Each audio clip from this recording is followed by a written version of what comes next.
Welcome to Tales of the Resistance, where we share stories of rebellion and defiance as little glimmers of hope in these trying times. I'm Amber Hunt. Let's get to it. More than 50 Texas House Democrats have literally packed their bags and skipped town, denying Republicans the quorum they need to ram through a Trump-backed redistricting plan that would slice up congressional districts to give the GOP as many as 5 extra U.S. House seats. The lawmakers fled to states like New York, Illinois, and Massachusetts, putting hundreds of miles between themselves and the sergeant-at-arms who's been ordered to drag them back to Austin. The gerrymander at stake isn't subtle. The maps under debate carve up communities of color and dilute urban voters, locking in Republican dominance for the next decade. Republicans are so desperate to push this through that they voted 85-6 to authorize civil arrest warrants for the missing Democrats. Governor Greg Abbott, never one to pass up a chance to suck up to the strongman, directed the Texas Department of Public Safety to enforce those warrants. Cute plan, except the lawmakers are out of state where Texas cops have no authority. New York Governor Kathy Hochul described the actions this way. These brave public servants are taking a stand, a strong stand, against a blatant power grab that's happening in their state as we speak. And this will have implications, not just in Texas, but for our entire nation and its future. And I have news flash for Republicans in Texas. This is no longer the Wild West. We're not going to tolerate our democracy being stolen in a modern-day stagecoach hoist by a bunch of law-breaking cowboys. Their walkout does more than just stall the maps. It has also put the brakes on dozens of other GOP priorities, including an anti-trans bill, new abortion restrictions, and, unfortunately, disaster aid for flood-ravaged Kerr County. Turns out, when you break quorum, nothing moves. National Democrats have lined up behind the exiles, framing them as heroes defending democracy against a party willing to rig the system to stay in power. This isn't the first time Texas lawmakers have used the tactic. The Killer D's did it in 2003 and again in 2021 to stall voter suppression bills. History says walkouts only delay the inevitable, but for now, they've bought time and raised awareness. For the record, Texas Democrats aren't standing alone. As their quorum-busting exodus grinds Austin to a halt, 2 blue state governors, including Hochul, are stepping in with threats of their own. Hochul met with several of the Texas lawmakers who fled to her state in Albany, praising their, quote, courage to put democracy above comfort, end quote. Americans don't want a system that's stacked against them. They believe in fairness. It's fundamental. History will judge us on how we respond to this moment. But here in New York, we will not stand on the sidelines with the timid souls on the sidelines who don't care, will not invest their heart and soul into this battle. This is a war. We are at war. And that's why the gloves are off, and I say, bring it on. Hochul said she's exploring ways to scrap the state's independent redistricting commission and redraw congressional maps mid-decade to counterbalance Texas's power grab.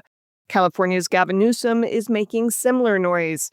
He's floated the idea of a ballot measure that would let the legislature temporarily seize control of California's maps, flipping several GOP-held districts blue if Texas goes through with its scheme. Both governors admit their moves would be aggressive, but with Republicans openly gaming the system, Democrats say they're done playing by the rules. The other side keeps shredding. More than a dozen state attorneys general, led by California's Rob Bonta, filed a federal lawsuit in Massachusetts to stop the Trump administration from strong-arming clinics that provide gender-affirming care for transgender youth. Here's the backdrop. The Trump administration has been threatening providers, even in states where the care is explicitly legal, with investigations and funding cuts. The strategy is as cruel as it is transparent. Make it so legally terrifying to treat transgender kids that doctors stop doing it. But these states are calling that bluff. Here's Bonta explaining. To deny this medically necessary care is not only unethical and dangerous, it's also illegal. While Trump and the Republican Party love to tout the importance of states' rights, they're actively trampling over ours. The lawsuit argues that the federal government is not only ignoring the 10th Amendment, it's also ignoring decades of medical consensus. The American Medical Association and countless other professional groups have made it clear that gender-affirming care saves lives. It reduces suicide risk, eases depression, and helps young people live authentically. New York Attorney General Letitia James didn't mince words when announcing she's joining the suit, saying the administration's tactics are, and I'm quoting here, a blatant abuse of power and an attack on our most vulnerable. Other plaintiffs echoed that sentiment, emphasizing that protecting transgender youth is not a fringe issue, but a constitutional imperative. Representative Mike Flood, a Republican from Nebraska, finally held a town hall in Lincoln on August 4th to defend President Trump's sweeping tax and spending package, the so-called One Big Beautiful Bill. That turned into a full-on revolt. Roughly 700 constituents packed the University of Nebraska's Kimball Recital Hall and let him have it with chants like, "Vote him out, tax the rich," and even "Free Palestine." KETV shared this clip of audience members grilling Flood. How much does it cost for fascism? How much do the taxpayers have to pay? I want to ask, why does it seem like when you make your voting decisions, they're based on capital rather than the working class? Flood tried to defend the bill's key provisions, extending the 2017 tax cuts, cutting Medicaid and SNAP, and boosting border enforcement. But his answers were consistently booed, heckled, and drowned out. When he claimed the bill, quote, protected Medicaid for the future, end quote, the crowd erupted in disbelief. The back and forth with the audience is worth hearing, so again, per KETV. Why did you cut SNAP and healthcare research? We do not have unlimited money in the United States. Why are you covering up the Epstein files? I am for the release of those records. We've got Medicare now. We can start rolling back the age 5, 10 years at a time. Would you support that? We can't afford that. Flood got booed so loudly he had to take frequent pauses throughout the town hall. But he thinks it went swimmingly. I like to think that I was able to answer their questions. They may not agree with my answer, but the questions are always good. And that makes me a better member of Congress. Does it, though? President Trump has fired Erica McIntyre, the head of the Bureau of Labor Statistics, because, according to him, the numbers she released recently were wrong.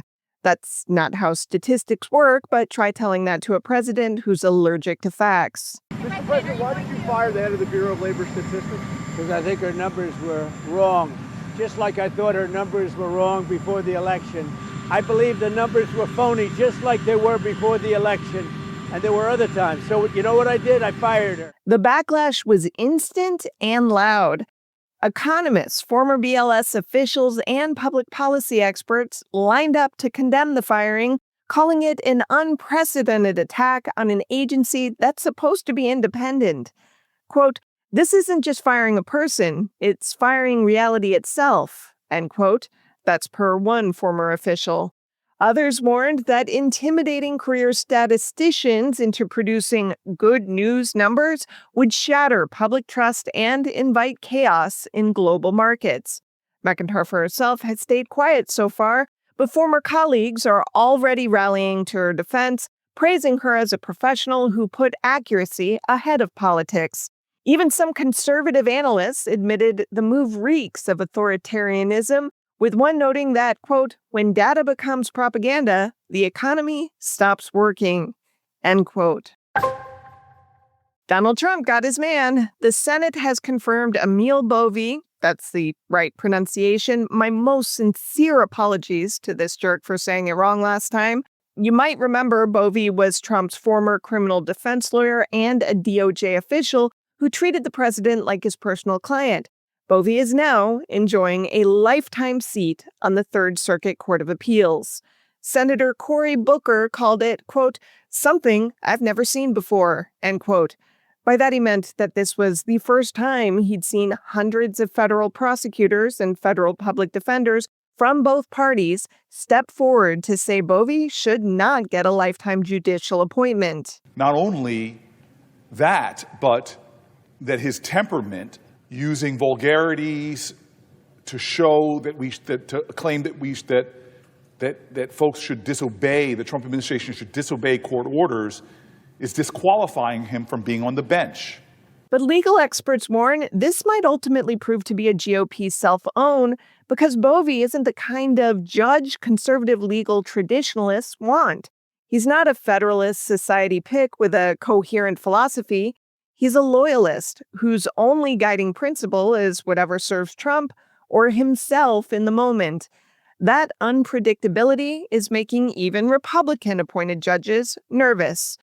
According to The Atlantic, some conservative judges are already delaying their retirements, unwilling to hand Trump the chance to install more Bovee-style partisans on the bench. In other words, the very judges who might have kept the pipeline of conservative appointments flowing are quietly jamming it up. Meanwhile, outrage over Bovee's confirmation is loud and clear. Whistleblowers accuse him of urging lawyers to ignore court orders. Hundreds of former DOJ officials and retired judges condemned the move. Even in a bleak moment, that backlash and the quiet resistance from within the judiciary shows the fight isn't over. And finally, Trump's latest tariff blitz is generating the kind of backlash even he can't spin away. On August 1st, the president slapped new tariffs, up to 50%, on imports from 66 countries, including allies like Canada and Taiwan. The fallout was immediate. Markets tanked, with the S&P 500, NASDAQ, and Dow all taking hits, and global trading partners promised retaliation of their own. But the loudest uproar is coming from home.